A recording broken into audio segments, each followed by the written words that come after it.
Hi, been a long time since we have this channel to do. So, yeah, anyways, welcome to my class Frederick. So, like the last time I talked to you, is that I completed all the 16 fix, probably all the fix that we have, the SW and all the regular fix, one shots that I have from across the multiverse. So, and I already talked to you about the 4 new fix that I will be reading them. Remember, I'm gonna have to read them in no particular order. So those are ready to go, and I will have to figure out which one's gonna be the first one. So let me show you what the wheel looks like. So this wheel right here, or not that one, this one.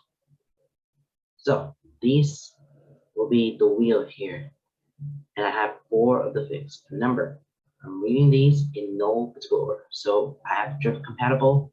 Doesn't have to be weird. Like I like to meet I am with you, and I think it was the 4 fix I'm reading. Well, time to see what's the first pick that I'll read, and then by the end of the video, I have another thing to spin, see where it lands on. Okay, here we go.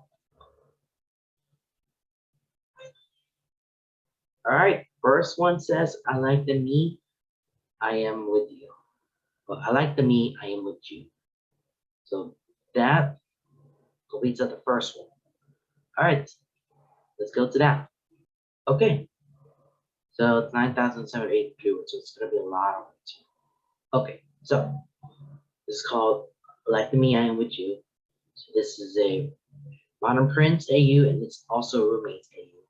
There's usual pining, and they're basically dating, but neither know that this is a date. All right, I finally get to read this one because this is a really good thing. All right, let's read what the summary says. Oh, by the way, the notes right here, I'm recording the notes. This is a prompt based on the post they have, okay? A modern Prince AU where Lance runs a nonprofit. He is a successful artist and their roommates. So look at the tweet. This is what the tweet says from at Cosmic Blades. All right, Clan's modern Prince AU where they also roommates. And Key is a successful artist and Lance is a prince, but he runs his own ocean revitalization nonprofit. They work together and pine, and one day they're being soft on the couch and Keith softly kisses Lance. And then nothing followed. Their relationship doesn't quite start there because, of course, but Lance slowly opens up more and he realizes how much Keith needs him. And he was running because he was afraid. And he climbs into Keith's bed one morning and softly kisses him and tells him he's ready. Oh, that's something. That was the suggestion. So follow contemplate for that suggestion for the prompt.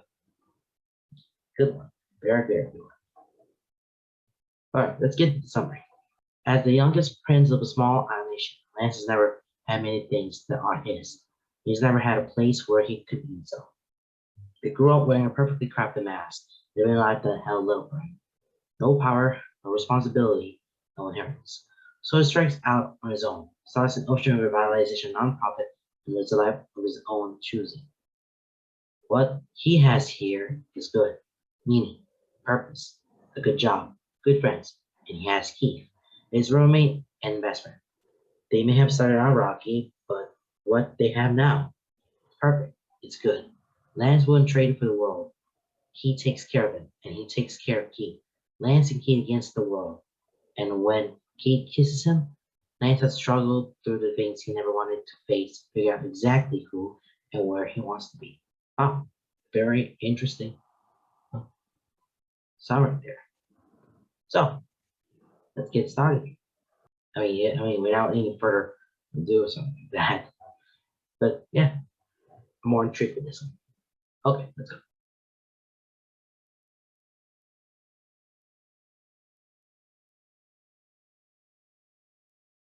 I like the me when I am with you. The thing about hyperfixation is that Lance can never control when or what will catch his attention, nor can he predict when it will strike. But once it has, it claws sink in deep and keep him enraptured in a state of feverish focus. It's edge beneath skin that can be assuaged, but never alleviated. It's a restless energy that bubbles in distress, leaving him twitching and anxious, and only able to release that energy through whatever task his brain has designated should demand the whole of his attention. Sometimes this works out in his favor. When it gets to the end of the day of work, for example, his iron fixation and excitement help push him to follow things through. It's the driving force that's been the reason for much of his success. Sometimes it works against him. For example, when he needs to finish reading something or playing a game, unable to put it down until he reaches the end, leaving him with a little sleep and restless nights. And up on far too many energy drinks and all the junk food he was never allowed as a child. Sometimes the two things combine, and he ends up focusing on work long after he's left the office. At the moment, he finds himself sitting at the kitchen table, notebooks and ledgers strewn out across the surface, and nearly 30 tabs open in the browser on his laptop. He's hunched over, eyes wide, and nearly feverish as they stare at the screen. He can only read one article for long, mind bouncing left and right and back again. He switches through the tabs, reading paragraphs at a time, researching and planning far too much all at once. But this is how process works, pursuing no less than 12 trains of thought simultaneously. He thinks he might be in pain, but he's never known anything different. He just had an idea, one small seedling of an idea, and without warning, it sprouted, taking roots down deep, and now he can't stop. Despite the strain in his eyes, running dry, despite the ache in his back, despite the way his stomach growls, despite the fact that he would rather be doing anything else besides work right now. Despite it all, he can't stop. So I might as well embrace it. After all, being focused on work isn't so bad. It's for the environment, after all. The oceans are important to the planet and near and dear to him personally. If a little hyperfocus will help him put in a few more hours toward organizing a project that will ultimately help clean up the oceans, then the sacrifice he's willing to make. After all, there's only one thing that's emphasis of pulling him from his bouts of hyperstition, and that's a hand brushes across his shoulder, high enough to not startle him, but resting more firmly when the lance passes. Fingers move along his back, shifting up to his neck to carve through his hair. Long, dexterous fingers with blunt nails that dig in and scratch at his scalp. A shiver runs down Lance's spine, eyes close into his own forehead as he freaking melts. Teeth. The name slips from him when wide, though he's not sure if it's plea for help or protest. After all, Keith is the only person who's ever been able to pull him from his hyper focus. How long have you been like this? Keith asked, voice soft and mobile, soothing, rolling through Lance like honey. He leans back in the chair, already hearing his bones pop. He pushes into the touch, another shiver running through him as Keith chuckles, fingers still moving through his hair. What time is it? 9. I just got home from the gym. Lance hums, mumbling and absent-minded. I didn't even hear you come in. That's subject. No crap. He chips finally, placing his other hand on the table to lean over Lance's shoulder, eyes starting around the mess of papers and squeeze. That version of it still moves through Lance's hair, the scratch of his nails keeping grounded in the moment, stealing his thoughts away and giving him new and pleasant sensation to focus on. How long have you been at it? He asked him. Lance hums, face pinching his palm as Keith massages the back of his neck. 4 hours? Give or take. The hand at his neck stills, and Lance whines. He opens his eyes to protest, turning to find Keith already looking at him. With him hovering over Lance's shoulder like that, they're close. Very close. Probably closer than is really necessary to appropriate. But Lance doesn't mind. He never minds when it's Keith. They're just close like this.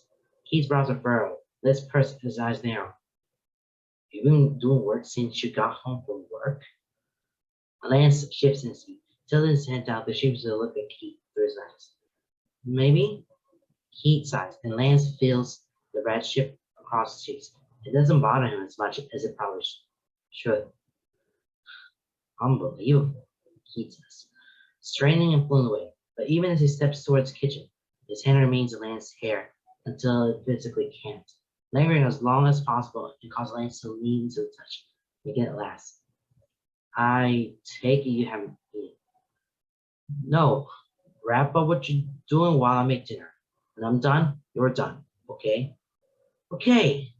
It wastes no time. Turn back to the table and snatch down his phone. He hunches over it, frantically scribbling the tail ends of his thoughts, enough that he should be able to pick them back up tomorrow. And while what he makes is simple, Lance can tell that he's taking his time to give Lance enough time to get his thoughts out. And that, well, it makes Lance feel his pervasive, warm, and fuzzy feeling that tends to be a constant around Keith. And because friendship he has with Keith, it's good. It's really good. It took them a while to get there, butting heads and pressing the wrong buttons, but after the kinks have been worked out, after a little bit of understanding, it turns out they make a good team, a very good team. So good, in fact, that after countless months of practically living in each other's apartments, they decide to just move in together. Now, Lance, he doesn't need a roommate. In fact, his family was surprised when he said they were moving in together. For a while, they insisted he should live alone, but that if he were to get a roommate at all, it should be his friend and bodyguard, Honk. Yeah, maybe that would have been more pragmatic, but there's just something about Keith, and it just works so well. You see, as a prince of a small island nation, Lance doesn't hurt for money. He doesn't need a roomie to pay the bills. However, as a prince of a small island nation, far from home and more or less ostracized from normal society, Lance is lonely. His brash and stubborn decision to strike out on his own have been met with a lot of resistance and worry, but he done it. Moved to another country and did exactly what he said he was going to. Started a non-profit organization dedicated to ocean revitalization. It hasn't been easy. Integrating into normal society has been hard. Despite how friendly he can be, there always seems to be a barrier between him and other people. One that starts in his own mind as he puts up his usual front. His principal person that he's learned from a young age, polite and charming, and only gets worse when they learn that he's actual prince. The youngest prince, one with no responsibilities and little inheritance. A prince a little more than named upbringing, but a prince nonetheless. And then that unspoken distance between himself and others just gets wider. Thankfully, in the years he's been here, he's made some good friends. People that know him for who he is and barely remember his royal roots until he offhandedly mentions less of his child, or that his older brother is presenting his children publicly as official heirs. But despite adjusting to people living, for lack of a better word, normal, Lance was still lonely. Living alone was hard to adjust to. He didn't know how to cook or clean, and enthusiasm and determination can only get him so far. He grew up with servants and family everywhere, and the quiet halls of his apartment felt stiffening. The silence was hard. Taking care of himself was harder until Keith. Because see, him and Keith, what they have is good because they care of each other. When Lance is so caught up in his hyper focus that he forgets how to take care of himself, Key's the only one who can draw him out of it, and he always does so with unyielding patience. When Keith pulls in on himself, lost in his own mental spiral and cuts himself off from the rest of the world, Lance is there to draw him out of it, gradually and gently. Lance can't cook to save his life, and while Keith is perfectly capable of doing so, he never cooks unless it's for someone else. He'd be laying off ramen noodles if Lance weren't there. When Lance is anxious or worried, Keith is there with distraction. When Keith's restless and agitated, Lance is there with distraction. When Lance is overwhelmingly homesick, he is there as a silent and comforting presence, offering himself up as a pillow, or Lance tight, running his fingers through his hair. When Keith wakes in the middle of the night with nightmares and cold sweat and with a scream on his tongue, Lance is there as a sturdy presence, wrapping him up in his arms and moaning stories until Keith stops shaking. They're functional alone, but better together. They don't need to live together, but they like their life as roommates. What they have, it's good, very good, and Lance wouldn't trade it for anything in the world. They eat dinner on the couch, which is a completely normal thing for Keith, and yet something that always gives Lance this sort of thrill. He had never been allowed to eat anywhere other than the table while growing up. Meals, especially dinner, were time for proper illicit. The fact that here and now, he can eat dinner on his couch with his best friend Slouched low with his feet kicked up on the cocktail. Yeah, excited. Gotta enjoy the little things. He felt more self-conscious about it if it weren't for the fact that every time he expresses his excitement about these sort of things, he just stares at him with this amused, fond little smile. And Keith smiles. They have a way of making Lance okay with pretty much anything. That was amazing, Lance says, setting his ball aside and leaning back on the couch, rubbing his full stomach. Keith snorts a short laugh. His own plate already says it. It was just chicken Alfredo. Amazing, Lance repeats, then rolls his head along the back of the couch, still Keith, a grin stretching his lips. What would I do without you?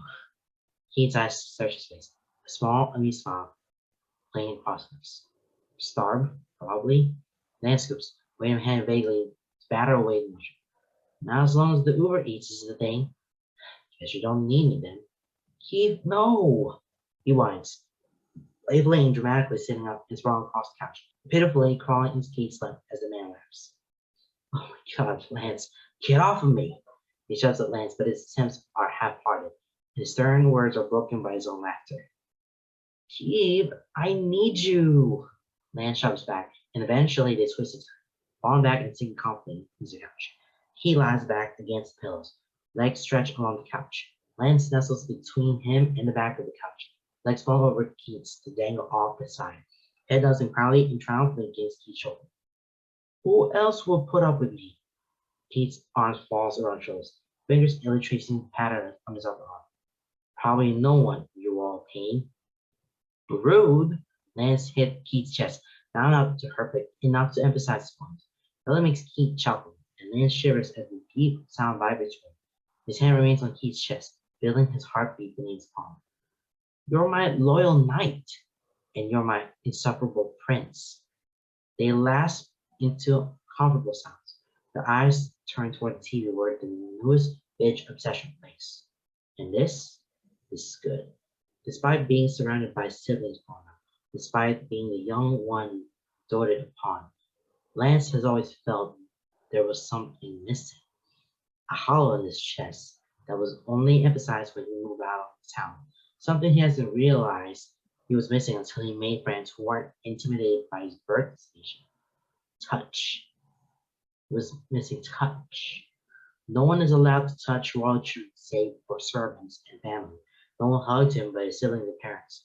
No one cuddled him but his siblings. And even then, it wasn't for a while. Rarely in the public eye, always aware of people watching, of needing to be proper. He wasn't allowed to run around with other kids, wrestling, playing.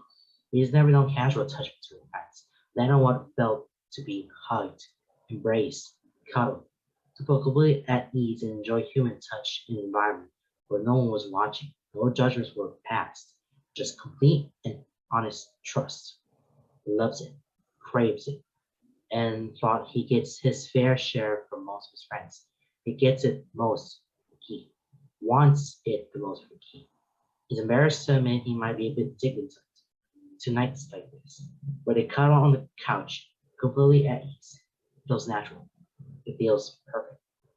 Lance sighs, bouncing to Keith's side, humming when Keith's arm turns for just a moment, his other hand coming down to rest on Lance's thigh.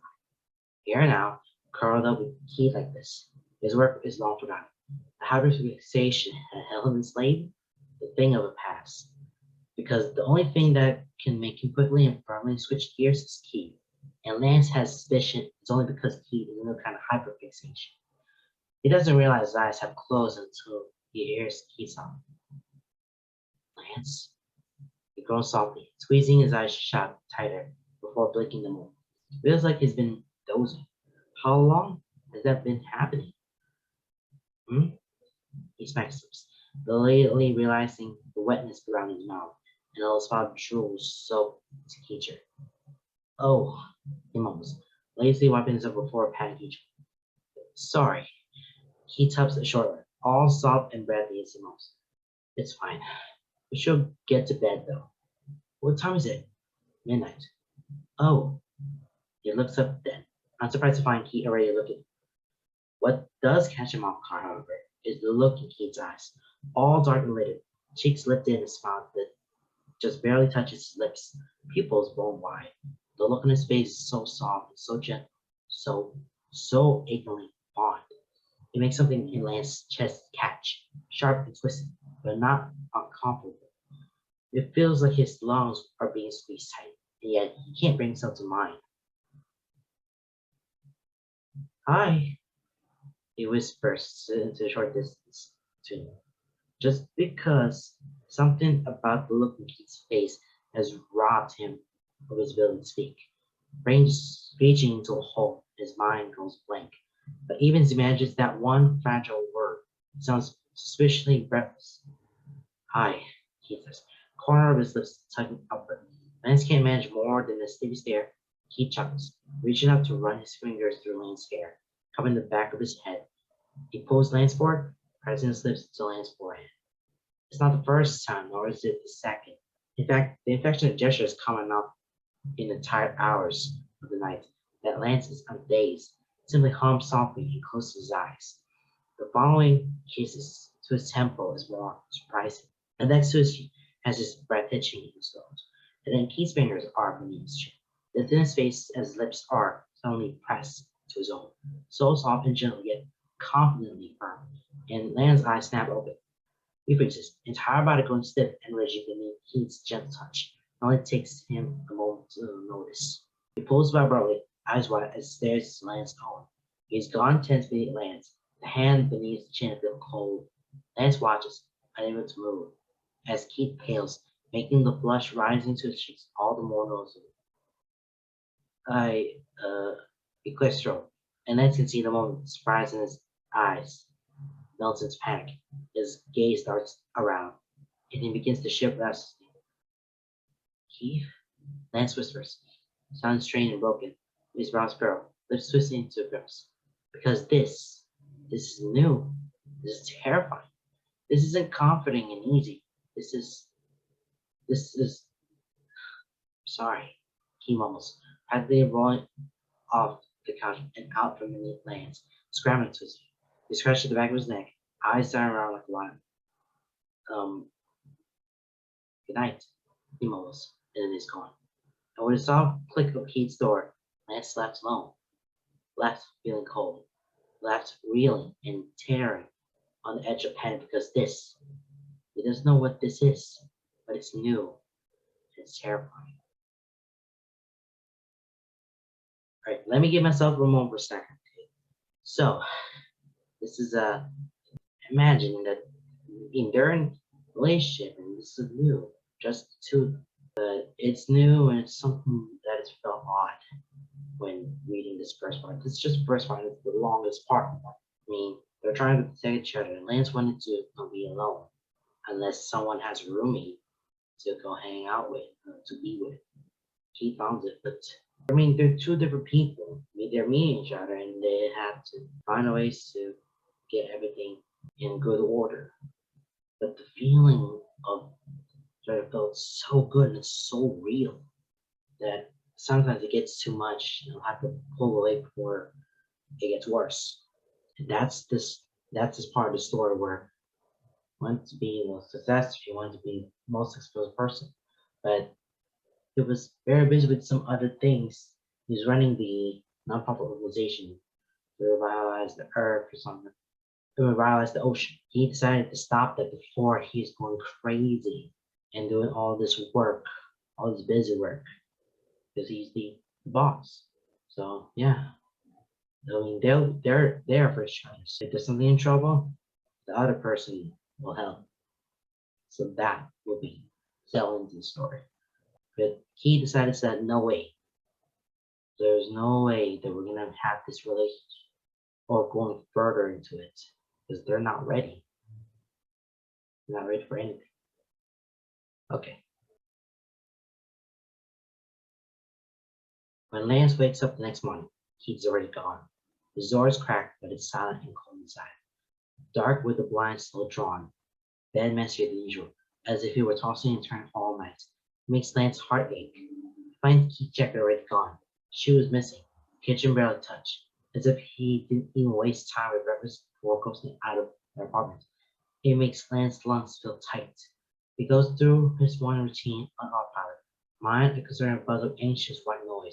not quite able to stick on a one thought, but certain nonetheless that something is wrong. But when he gets to the office, only to find Keith isn't there either.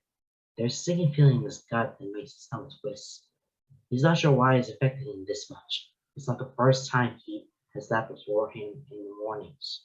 Keith often rises early, and Lance would rather sleep as long as he's able. When he runs and early starts are common for Keith.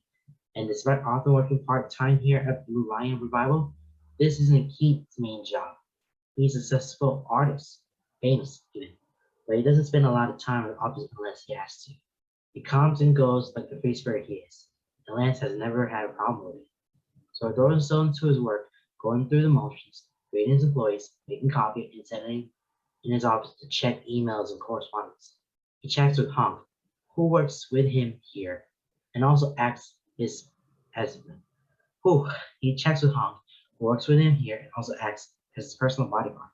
Because despite the fact that he lives in a low profile here, word of his royal status isn't secret. Better safe sorry. He runs through some numbers with Paige and he goes through a list of calls he needs to make his secretary, Romel.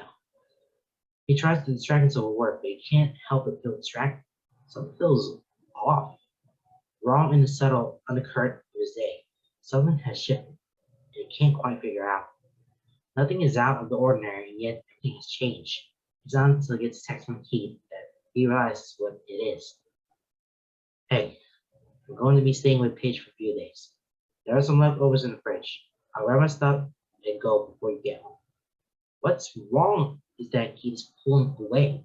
He's dialing Keith's number before he realizes what he's doing, staring at the outgoing call screen as cold panic starts to grip him. He stepped into his office, closing the door and leaning against it, lifting the phone to his ear and switching hands. His heart hurts with the force of it beats against his ribcage, catching and tearing. His lungs feel too tight, unable to take more than a shallow breath. His stomach feels bleeding, twisted, and nauseous. His skin feels cold and clammy, shaking as a buzz of electricity runs through his veins. Each pulse of anxiety is timed with a ring of the loud tone. Buzz, buzz, buzz. Hello? It sounds uncertain, quiet and cautious, wary and mildly defensive, like he's holding his breath. Why? Lance bursts out, forceful and loud. He bites his lip, letting his head fall back against the door. He squeezes his eyes shut, taking a deep breath, trying to wrangle his voice into something calm and lean. It shouldn't be difficult. It was raised to be a picture of poise, no matter how he's feeling. That's life or loyalty. He's a reputation more than a person. He's a mask more than a personality. It should be easy to slip into, but he's never been good at holding those lessons with Keith. Why are you leaving? Hates how vulnerable he sounds, pitiful and small. That's how it feels. Something about Keith always makes him show what he feels. The silence is deafening. He shuffles around. He clears his throat. I thought you wanted some space, he says, literally and carefully, though I can't hide how awkward he sounds. Why? But he knows why. Soft lips, a confident kiss, warm and running, so confident and perfect.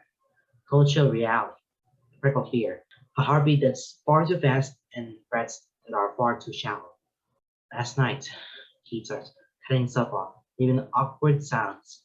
He makes a frustrated sound, and Lance knows it's the sound he makes, but he can't force the right words out. After last night, I don't want space, Lance says quickly, swallowing thickly in the nonsense. I don't want space, he repeats softly. I don't want you to leave. Silence, deafening silence. Ears ring with it, filled with nothing but the rapid pace of his heart and the strength of his lungs as he holds his breath. Okay, Keith says, a wry sort of amusement later thick in that one word. He does that thing Lance loves, where he laughs without laughing, putting a silent chuckle into his voice without outright expressing. It's subtle, it's a holy key. Relief bloods through him. Okay, but that really turns cold. Lance swallows, bringing it a soft. But I need some space. Then lets out a soft whine. It doesn't mean to, but it slips out all the same. High pitched and pitiful, because it can feel embarrassed about it. Keith chuckles, soft and rubbery. It's only for a few days, he says, and it sounds like promise. And then you'll come home, and then I'll come home. Oh boy, I'm not gonna have to keep going back to my big screen.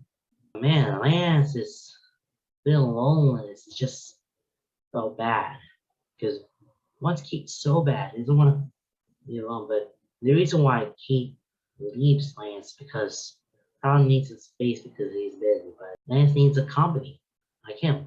So after all this, he had the phone call about not leaving the alone because he doesn't want to be alone all the time. But Kate said, sure. The only thing, the condition here is going to be a few days, but Kate wants himself to leave a space. I mean, he is busy with everything. So, yeah, that made a little promise for Lance. So, they'll be together for like a few days or so. All right, let's move on. The days that follow are long and terrible. Nothing particularly bad happens. He doesn't have a string of bad luck. Things at work are going swimmingly, and he's productive at home. Cleans his room and kitchen, organizes his bathroom, and does his laundry. And yet, nothing makes him feel particularly good either. All his productivity is an attempt to ignore the giant heat-shaped void in their apartment. The penthouse suite usually feels homey and comfortable, locked away from the world where they can be warm and safe in themselves. Now it feels empty, it feels wrong. There's no soft padding of bare feet on the hardwood floors. There's no soft hubs of barely there laughter beneath the sounds from TV. There's no dark mop of hair in his peripheral vision. He never realized just how much he's come to expect, cherish, look forward to having quiet presence with him in the apartment until it's gone. It feels hollow and lonely when he's by himself. One night, he even asked Hunk to stay the night. They have fun, things are comfortable and cozy. Hunk's rest is warm, and his food is even better than Keith's. They cuddle on the couch as they watch movies. It's everything he enjoys about having Keith around, and yet it's not the same. It's a poor substitute for something only Keith seems to be able to provide. Something Lance can't quite put his finger on. He definitely wanted Keith to come back, wants to get back to the way things were when they felt so right. He also knows Keith wants space, and Lance can't be selfish, especially when he's not even sure what to do about this whole thing. He's honestly trying not to think about it. He scares him whenever he tries, makes his anxiety spike, and heads start to spiral with all these what ifs and impossible scenarios. So it works. He works a lot. He throws himself into it, and he avoids his apartment like a plague. He eats the first to the office every morning, and he eats last to sleep at night. One night, he even falls asleep on the couch at his office. Thankfully, he has hygiene care which is his kit for this kind of occasion. He knows he's running himself into the ground, but he can't bring himself to stop or care. He just has to keep himself busy until Keith comes back, until normalcy returns, until it feels whole again. Just has to distract himself from that hole in his chest and how much it hurts. This is how Lance feels to be alone because, again, wants Keith, but to balance it out, he has to be very busy because he'll be in the office like all the time. And that's why trying to balance too between work and the love relationship. How might work that out? I don't know. I don't want to see where it goes. Lance, you're working too hard. I'm nearly done. Everyone went home hours ago. You can't leave, Romel. Almost done. You don't have to wait for me. I don't like leaving you here alone. Don't you want to get home to Keith? Keith's staying with Pidge right now. Oh, did something happen? It just wants some space, I guess. Trouble in paradise? Paradise? Whatever happened? I'm sure you'll work through it. You're the most loving couple I've ever seen. He absolutely adores you. We're not a couple? You're not? No? You say that like it's a question.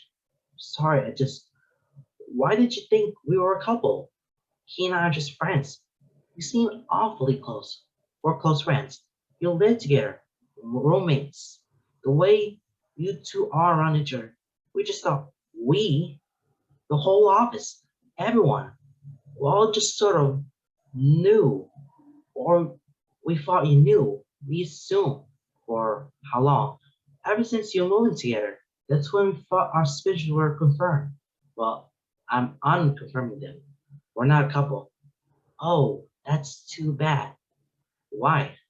I just think you two would be good together. We we are good together. We're just not, dating. Lance, may I ask something personal? Sure. Why aren't you dating? I have seen the way you are together. It looks like you both really want to. I I guess I never thought about it. He and I, we just this is just how we are. It's great. What we have is great. We're close, and I never thought about putting a label on it. Yeah, I guess. Does the label scare you? Not not really. I just it's everything that goes with the label, I think. I can pretend, but I'm not a normal person now. I don't have an average life, even if I try. I'm still royalty. I'm still a prince. The youngest prince. Yeah. The poorest prince. Yes. The prince who more or less gave everything up to pursue this dream. Yeah. But I'm still a prince.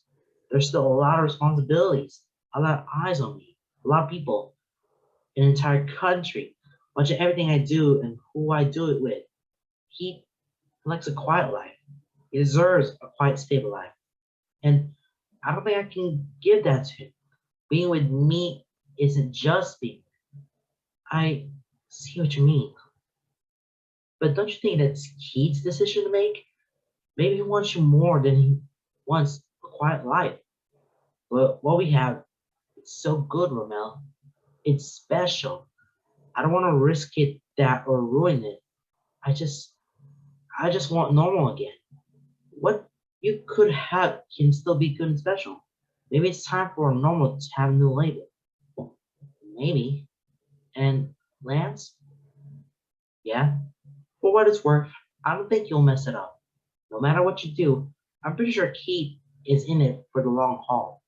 Besides, he used to you screwing up. Thanks, Romel. No problem, Lance.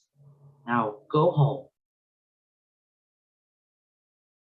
Okay, this is a conversation between Lance and Romel. Lance has some little problems about this relationship between Keith because this is all around the problem. It gives a lot of it.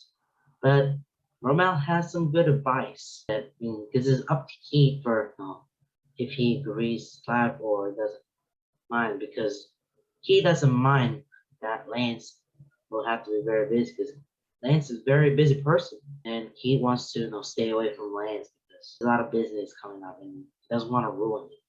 And Lance doesn't want to mess up because he wants Keith. Hopefully he'll try to figure out by himself to make sure everything's okay with everyone, especially Keith. This is a decision that he wanted to go for. Yeah, I found that instance. All right, let's go. Despite Romel's badgering, he can't get himself to unfocus. Now, when that means going home to an empty apartment in silence. When he's working, he doesn't have to think about his problems. And definitely he doesn't want to think about them, especially not right now. But Romel has given a lot more to think about. So he tells her to go home. He promises that he'll be right behind her. Basically pushes her right out the door and immediately breaks those promises. Holds himself up in his office and gets down to business. He rubs at his eyes, dry and aching, but doesn't look away from his computer screen. Not unless it's to look down at the notes and planner strewn across his desk. He has an art exhibition coming up soon. Despite the fact that they're kind of not talking right now, Lance wants to make sure it goes off without a hitch. All the pieces in the exhibition are ocean themed, and all the proceeds are being donated to Blue Lion Revival, which go right into the ocean. Figuratively. It's a huge thing, and it's a big deal that Keith's doing this all for him, them, for the ocean. Lance was in tears when Keith told him about it, insisted on it. It's going to be a high-class event, full of rich snobs and art dealers, and Keith hates high-class events. So naturally, Lance doing all the planning, and it has to be perfect. He doesn't know how long it's been by the time he hears the door open and close, but it's certain it has to have been at least another hour. There's a bone-deep weariness that's settling in. His stomach is in knots, and his eyes can barely stay open. Almost done, Romel, he mumbles as a figure steps in to the door of his office. Not Romel. His head snaps up, eyes going wide as they settle on. Keith! His voice shakes, scratching and hoarse. He gapes, then rubs his eyes until they water. But Keith's still there, still standing in the door and leaning against the frame, arms crossed over his chest and small dark on his lips. What are you doing here? Romel called, he says with a small lift up shoulder. She said you were going to work yourself to death. Lance barks a hoarse laugh, born from a strange bubbling nervous excitement and exhausted hysterics. Not even dead can stop my hyperfocus. Maybe not, but I can. He stares across the room, and Lance freezes as he walks around the desk, tense not with fear or dread, but with anticipation. Breath held in his lungs as Keith's hand laid out on his back, wide and warm and familiar. Lance melts. The breath rushes for him, and he sags to the side, leaning against Keith for support as he lets his eyes close. This, he missed this. He missed this so much. Come on, Keith says with his husband. Let's get you home. But no, no more work. No last minute notes. Thanks for turn off the window. We'll leave it all like this. You can get back to it tomorrow. Come on. He moves to take Lance's arm, already pulling to get him out of seat. But Lance latches onto him. Wait! He looks up, eyes wide and frantic as he grips Keith's arm a little too tight. He gazes down at him with wide, sorrow eyes. Lance can feel his vision blurring at the edges, blurring past the dryness, threatening tears. He blames the emotional drain of complete exhaustion as he sets his jaw and forces himself to lift his chin as he meets Keith's gaze. Will you stay? He asks, voice strong despite how it comes out. At home? Are you coming home? It takes a moment, but then Keith smiles. A small, barely there smile, just touched at the corner of his lips. It's in the relaxing of his shoulders as the way his cheeks lift. But it's about how he smiles. It's about how kind his voice is. Yeah, I'm coming home. There's something noticeably somber in his eyes. But for now, it's enough. Lance pushes his lips to a smile, light-headed wearily. My knight in shining armor. He gets an answering smile. One that's a little more genuine, a little more wry, and yet a little more raw as most. And then for you, my prince. He helps Lance to his car, taking his keys and driving them home. He half carries and half drags Lance to the elevator and down hall to their apartment. A steady arm around his waist as Lance leans against his shoulder. He's half asleep as Keith urges him to brush his teeth, undress, and crawl into bed. Things like this, they're normal. It's nothing Keith hasn't done for him a times before. It's in moments like this where one Lance is curled up and nestled beneath the covers. Keith will brush back his hair and kiss his forehead before he's out of the room. Lance waits for him. He doesn't realize he's craving it until it never comes.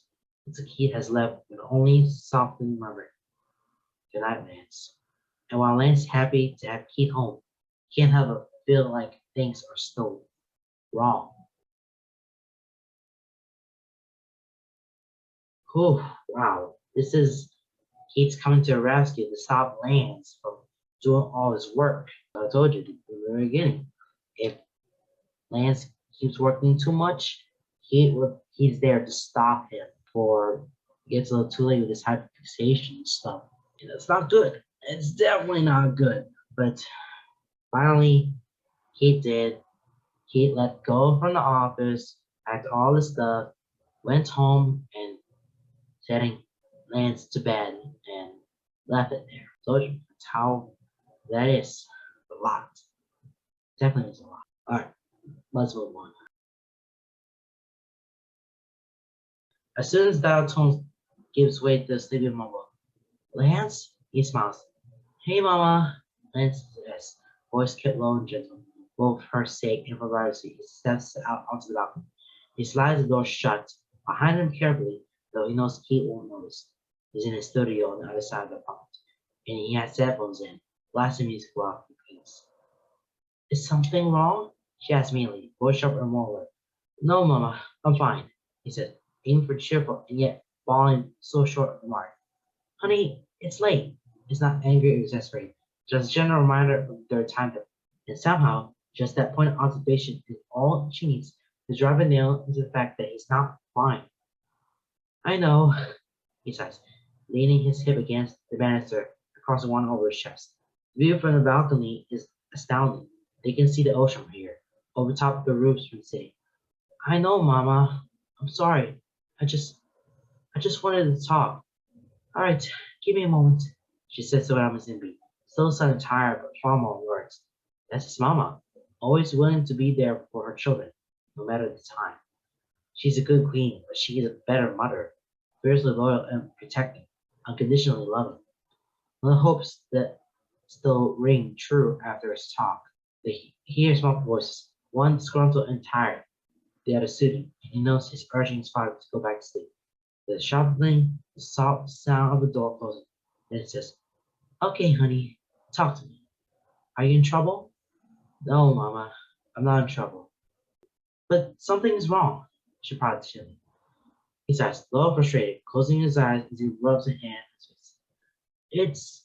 It's not wrong. Well, it is wrong. But it's mostly just confusing. She hums softly, extremely encouraging and patient, waiting as he finds the right words. When the right words to elegantly describe his situation don't come, he just hubs and grunts. It's Keith. Oh dear. Did you two break up? What? It chokes his own life. Hearts and stars you wait.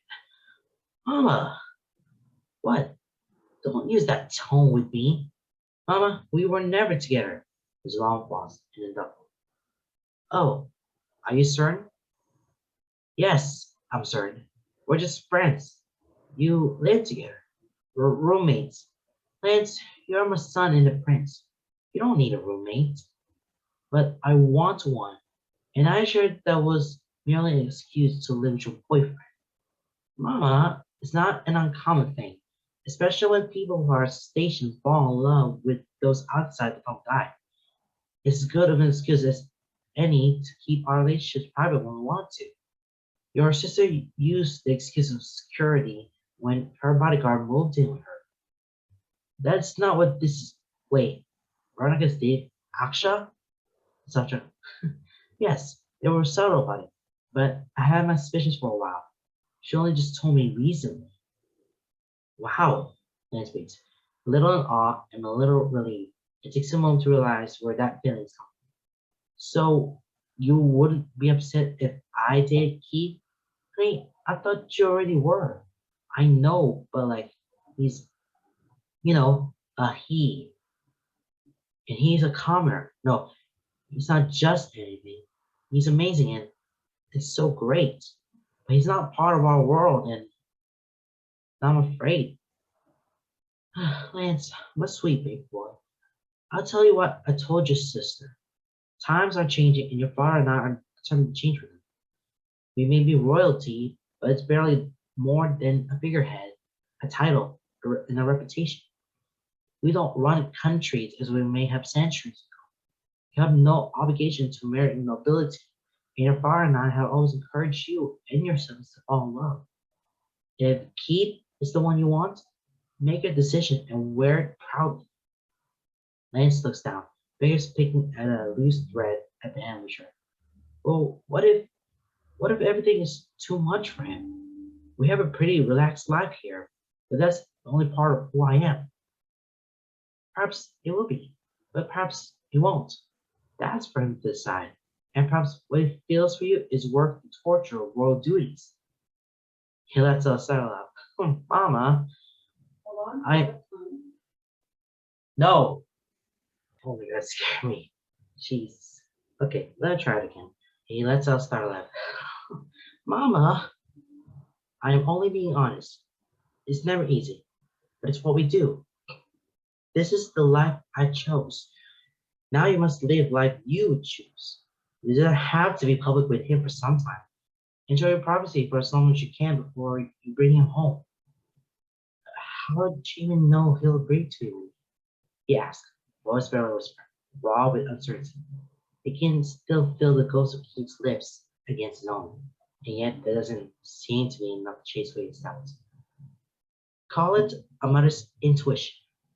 They talked for a little longer about things that have been happening in their country, about his grandmother's health, and about how his niece and nephew are doing, about how those two rambunctious little children embarrassed his brother at their first public appearance by jumping in a fountain full of clothes. And by the time they hang up, his heart feels a little lighter, even if there's still a lean nauseous. And he slips silently back into the apartment, holding his breath as he listens carefully. It's quiet enough that he can still hear the faint buzz of Keith's music, loud enough despite headphones carry across the sounds. He checks time before slipping his phone into his pocket. Just past 1 in the morning. He heads across the apartment to Keith's studio, pushing on the door until it quietly swings open. With his back to him, he doesn't notice. Dressed in sweats and a t-shirt, he sits on a stool, leaning over an easel, face close to the canvas. There's a plate of food nearby that Lance had left hours ago, along with a glass of water. Both are untouched. Lance has been at it for a couple of days now. The last minute painting for his exhibition, insisting that he needs to get them done.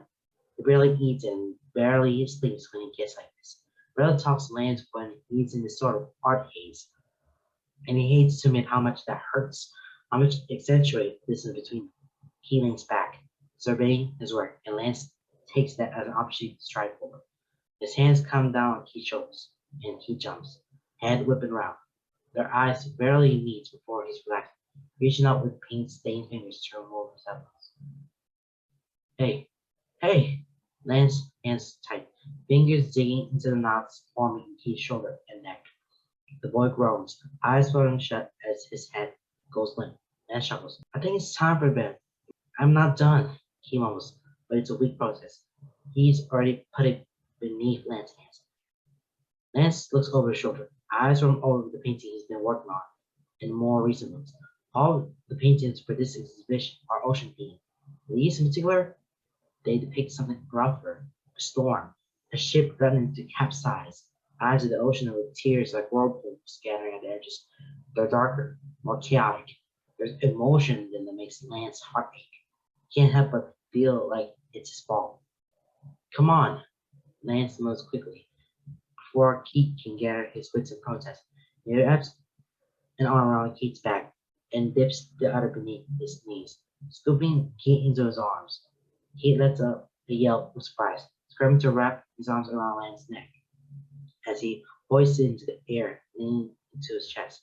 Lance chuckles, taking a moment to adjust Keith's weight in his arms. He's not light by any means, built from compact muscle, and Lance definitely can't carry him like this for long distances. But across their apartment is fine. Bedtime, Picasso, Keith mumbles half-hearted protest, burying his face in the crook of Lance's neck. By the time they reach his room, his breath has already become heavy and even, bending out hot against Lance's collarbones. He shivers, carefully bending down to set Keith on the bed, pulling the blankets over him as he melts into the pillows without ever opening his eyes. And at this point, Lance would normally laugh softly to himself and leave, but he lingers. He sits on the edge of the bed and reaches out to comb his fingers through Keith's hair, pushing away from his face. There's paint smear on his cheek and his jaw, but he knows Keith won't do anything about it tonight. He's already too far gone, practically asleep the moment Lance lifted from his stool. Yet despite exhaustion, he comes softly, leaning to Lance's touch. And Lance smiles because he can't help it, because Keith always makes him smile, always makes him feel warm and full. He leans down, passing his lips to Keith's temple. It's something he's never done before. It is heart fluttering and giddy. This chest feeling bubbling with heat. That tight lid knot in his stomach to unravel. Something new slowly blooming in its place. Something new, but not all the same. Something that's been there for a while, rooted but needing time to sprout. Something that feels right.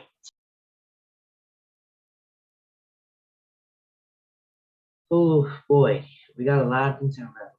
So Lance called his mother about the relationship going on and then going through a lot of things and some of the words from his mother that yeah, but it's his decision for that this is the person that you're dealing with.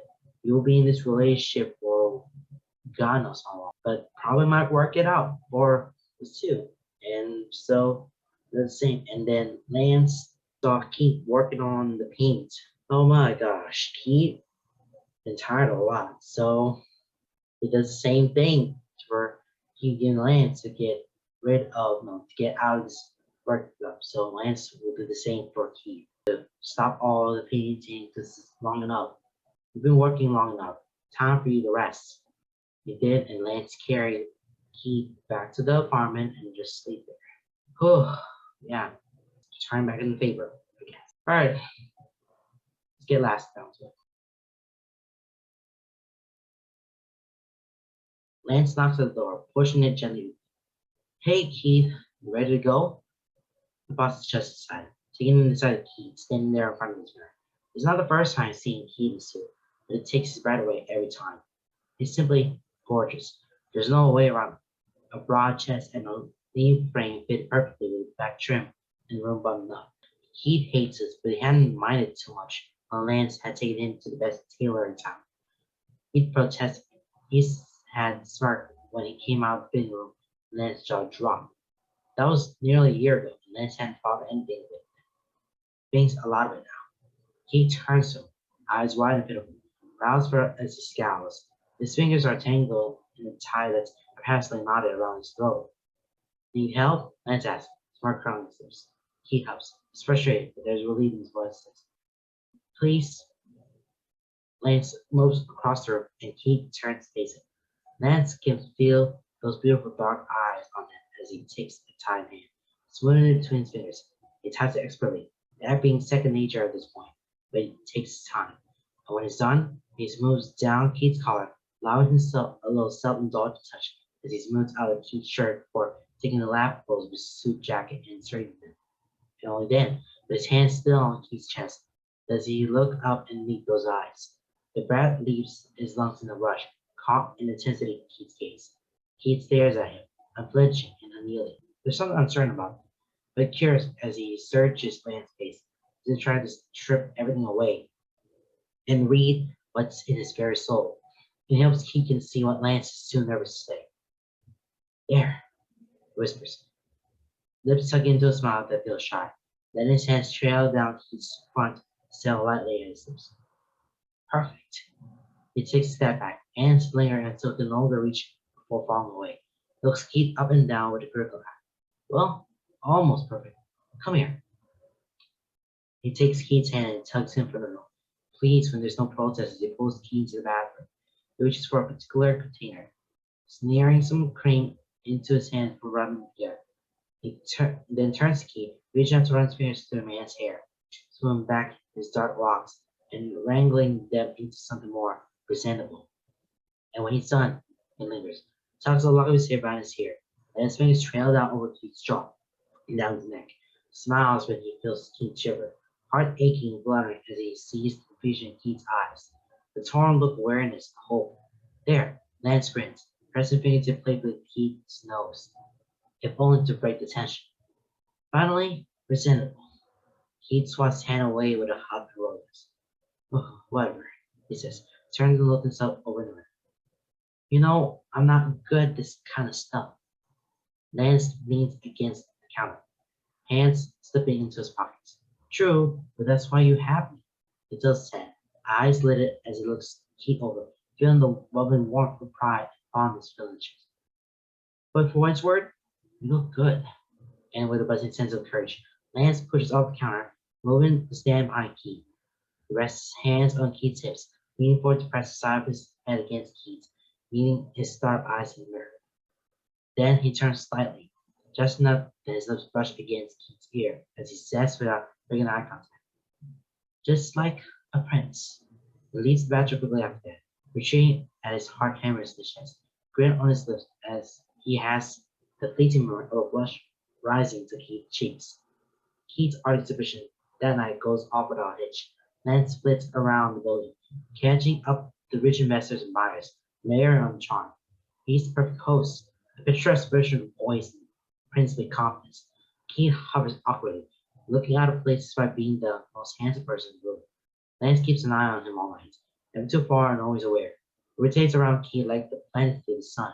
Whenever he starts to look too uncomfortable or people ask him too many questions, Lance there, swooping in with a confident hand placed on Keith's back and a smile to steal away the conversation. He then makes excuses and guides Keith away, allowing him time to breathe before getting swept up in more people looking to speak with the artist. He does well, and Lance is proud of it. Every word of praise he hears, every time he sees Lance handle conversations and so on. Every time he simply stands there, looking tall, poised, and perfect in his suit and slick back hair. Lance feels his pride and fondness grow until it's raging beast inside him they can't control, until his grin is wide and obvious whenever their eyes meet, drawing out a smaller, shinier smile from Keith with a pure vivaciousness of it. When Lance gets so wound up in the action of everything, moving so quickly and bouncing from person to person, Keith there, steady hands back, gently pushing a glass of water on this or a small plate of food into Lance's hands, urging him silently to take a break, to breathe when he forgets to. The art exhibition is a huge success. Lance can't help but feels it's because he and Keith work well together. They're a good team. They're just good together, plain and simple. And that's just it, isn't it? It's really just that simple. So this art exhibition really works out now, and Galen's trying to work together and to ask some questions about the art that he drew and all things going down there down the line. But well done the exhibition, and well done dressing up, becoming like a prince. Just so interesting, cool. All right, let's get down to this. Maybe last part or maybe not. I don't know. Yeah, my lips chat right now. Probably need to put my chat lips later. Or I'll do it now. I'm gonna do it now.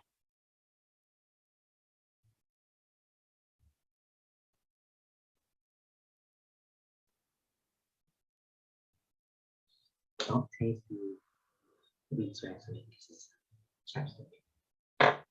Okay, anyways, let's get back to it. Waking up earlier than he requires him to set no less than 3 alarms. Crawl that his sun is just starting to peek over the horizon. He washes his face, wants to wake himself up, but does little more than run his fingers through his hair, already accepting his early morning shovel appearance.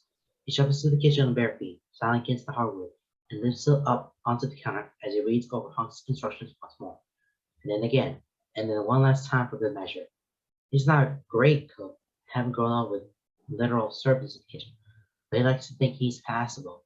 He can follow instructions, at least. It's not like pancakes are complicated, right? An hour later, he's made a mess of the kitchen. He's tired and frustrated, but he's also with a stack of barely burnt passable pancakes. He can't help but feel bubbling of pride and a buzzing excitement. The excitement grows to hum as he pads back across the apartment. The delicious hum in his veins as he presses ear to Keith's door. Silence. He turns the knob slowly, opening the door just wide enough to slip in. The morning light is just starting to peek through Keith's blinds, not quite fully shut. It casts slots of golden rays across the floor, falling up the side of his bed. Dust motes swirl in the air, dancing in the stillness. He is little more than a lump beneath the blankets. His mop of dark hair is spread out across the pillow. A soft smile tugs at Lane's lips. His chest aches. But for once, it's not because something is wrong, but because everything feels so right.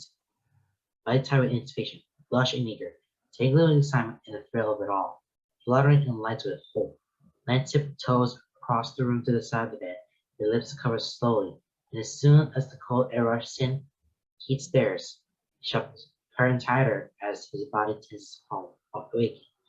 Before he can stretch and roll over, Lance is slipping under the covers, letting them drop once he's laid out on the bed. She pulls forward, standing on his side as he reaches out for Keith. One arm snakes around his waist, He now slips beneath the pillow under the Carver's neck. He feels Keith stiffen immediately at his touch, but tucks him backwards by the waist all the same. Pulls Keith across the mattress until he's pressed up against Lance's chest, and then holds him tight, curling his own body to fit Keith's.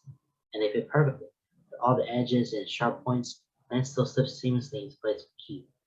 Keith is still stiff, but Lance can't feel him relax inch by inch, second by second, as if he has to consciously urge the extension to slowly ease out of him. Lance waits, just as Keith has always waited for him. He leans forward, nose in the back of Keith's neck, dragging his nose lightly along the bumps of his spine, pressing his lips to the curve of Keith's shoulder. He feels him shudder at that, body tensing all over again. Lance tightens both arms, wind around Keith's waist, the outer bending to wrap around his chest. He leans his forehead against Keith's shoulder and whispers against him, "I'm ready." All at once, Keith's body sags against him, tension oozing out of him as he melts to Lance's arms. "Lance?" He reads, trying to turn his hold. Lance lets him, loosens his grip just enough to let Keith roll onto his back, looking up at Lance with wide eyes. Lance hovers over him, propped up on one elbow, letting himself get lost in the midnight gaze. Because there's so much there, so vast and deep and open, so much cautious awareness, fear, but beyond that, confusion, relief, hope. He looks at Lance like he might be a mirage, like he might shimmer and dissipate like the smoke of a dream. Brows pinched and soft lips trembling just slightly. Lance stares at him, one hand just above Keith's hip, slipped beneath his shirt to rest warm hand against the heated curve of his side. Real, solid, warm, here. He falls to Keith's gaze. One might have fallen to the stars, lost amongst the cosmos with no hope of return. "I'm ready," he repeats, hand over for Keith's side to cover his face, loving the weight of Keith's jaw in his palm, thumb brushing slow over the scar on his cheek. His voice is soft, a hoarse whisper, filled with far too much. I've been, I think I've been ready for a long time. I just, I needed time to realize it." He closed his eyes, taking a deep breath that comes out of him. "I'm afraid," he admits, opening his eyes to pin Keith with a hard stare, open and vulnerable. "If you date me, it won't just be dating me. I have a lot of responsibilities. I'm a public figure. You'll be dating a lifestyle that I know you don't like. Um, I'm afraid you'll relax too much, and I'll lose you." A breath rushes out of him and leans down, eyes closing as he presses his forehead to Keith's. Voice raw as he says, "I can't lose you, Keith. You're so important to me. I I can't. I need you." It feels Keith's shift. It feels fingers running through his hair. It feels one of those hands he loves so much settle on the back of his neck, while the other wraps around his back. "It won't be," he whispers, voice hoarse from sleep and raw emotion. "It won't be too much. And even if it is, you're worth it." When Lance opens his eyes, Keith smiles, small and shy, yet lined with a smile of sort of confidence that never fails to make his toes curl and a fire ignite his chest. He tilts his head, eyeing up the lips, fingers playing with the hair on the back of Lance's neck. "You're my prince, charming." And then Lance kisses him, hard and swift, gentle yet firm, fingers digging Keith's hair and Keith's hands cradling his head. Keith arches beneath him, pressing their bodies together. They gasp for air, harsh breaths against flushed cheeks. They pull apart only to come together again, over and over. The gentle push and pull, like the ocean tides. Lance pours everything he has into his kiss, tries to say everything he can't find words for, everything they've felt and been for months without realizing it. And everything he gives, he gets in return. He pours it all back, stoking the flames higher and higher until they're burning. Soon, the fire that's united between them, burned to ash and lost in the waves. And here were Keith, wrapped up together in their private bubble away from the world, tangled together, bodies moving together, rolling that sweet, smooth grind, pleasure building. Everything just feels right.